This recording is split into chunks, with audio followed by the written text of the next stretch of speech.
reopening the case into her criminal and illegal conduct that threatens the security of the United States of America.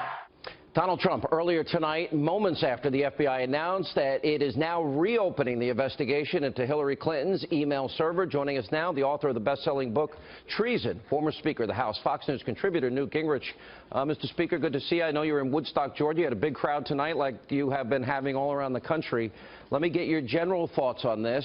Also, do you believe WikiLeaks and the revelations about the server contributed to this, although it's not being reported? Well, let me start with what has happened that is extraordinary, because it puts Director Comey in an impossible position. He supposedly this summer had completed an investigation, and I agree with Mayor Giuliani, done so badly that he's now reopening it 11 days before a presidential election. I mean, this is really amazingly bad for the Federal Bureau of Investigation, which has historically been a very methodical, very professional organization. So it raises 100 different questions. But here's the key thing to remember. In 1972, Richard Nixon carried 49 states. He got 60.7% of the vote, the highest number, higher than Reagan in '84, highest number since World War II. And a year and a half later, he was out of office. The American people are about to have a candidate who is clearly going to be under criminal investigation for the entire first and second year of her presidency, if she could even survive it. Because what WikiLeaks has really done is it has put the whole foundation in jeopardy. I don't want to interrupt you. As you talk about WikiLeaks, let me put up relevant. We'll put you on half the screen. We'll keep your beautiful face up. And on the other half of the screen, WikiLeaks revelations specific to the server. I'm sorry. I love hanging out with you because as you're explaining, you really don't want to interrupt me. You're interrupting me, and everybody who knows the two of us by now knows that we've known each other a long time. No, I'm sorry. But here's the core point, and Andy McCarthy, who was the prosecutor of the 1993 World Trade Center bombings, and is one of the leading experts on terrorism in America. He has a column coming out in the morning where he points out this is a classic example of RICO. RICO is the statute for going after organized crime. And he walks you through in his column in the morning every single standard by which the FBI decides whether or not they're dealing with a conspiracy to commit organized crime, and by every single standard that you would apply to the mafia or the Mexican drug cartel or any other group, the Clinton family business is, in fact, a corporation engaged in organized crime. They violated the law by misusing the office of Secretary of State. They have violated the law by trading to get money in ways that were totally violative of being a nonprofit. I suspect the IRS will be forced to revoke their entire nonprofit status, which will mean all of their donors have to pay taxes on what they thought was a tax-deductible contribution. Look at the Russian uranium deal, for one. All the people that made money. Look at the Haitian deal. Look at the Moroccan deal.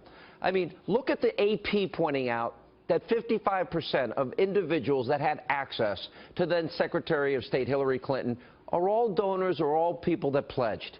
You pay money, you get, they had the separate list after the Haiti earthquake, Friends of Bill, Clinton Foundation donors, so they could cash in on the contracts from the money that they raised to help the people so that they can then kick more money back to the Clinton Foundation. I mean, this is outrageous. Look, you go back and look at how many people Rudy Giuliani put in jail when he was the U.S. attorney in New York City. And you asked Rudy if he could prepare this case with the full power of the federal government. How confident would he be that he would get multiple convictions? And I think he'll tell you that he would go to any jury in the country. He said I'd be in the jail. And it would be virtually impossible. Yeah, before you came on, he said I'd be in jail. I won't play it again, but look at what let's go back to FBI Director Comey. And he gives a 15-minute statement. For 13 of the 15 minutes, I'm sitting there like everybody else saying, oh, my word, if you will, he's going to pull the trigger. And then he backs off at the last minute. Then he gets grilled by Trey Gowdy. Trey Gowdy gets him to admit that, in fact, she lied when she said she never sent or received classified information on a private email. He got her to say that what she said was not true. Gowdy asked if there was nothing marked classified on her emails. Was that true when she said that? Comey's words, that's not true. And then a series of 6 other things. So how... Look, and anybody who destroyed government information by using BleachBit, which is an expensive, sophisticated design in order to block anybody, even the FBI or the National Security Agency, from being able to figure out what was on the computer. That is, on the face of it, a crime in a situation where they have taken information from the U.S. government and they have now destroyed it. Now, just by itself, that's clearly a crime.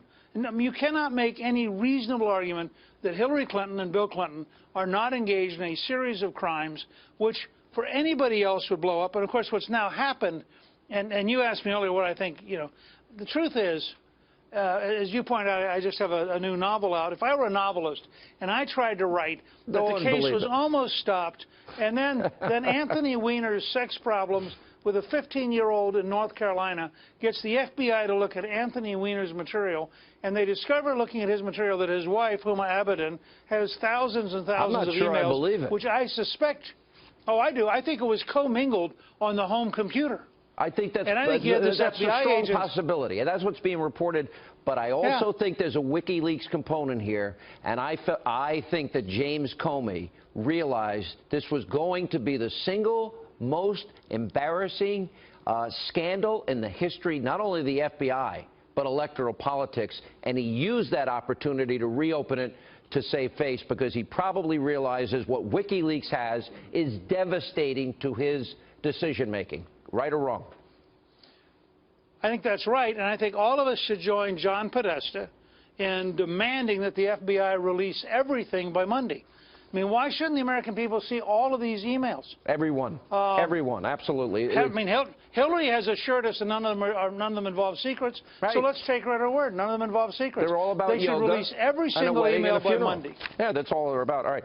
I want to get to this other issue with Terry McAuliffe and money raised by Hillary and the PAC that went to Andrew McCabe's wife, who's running for Congress, and he's the guy that was running the investigation.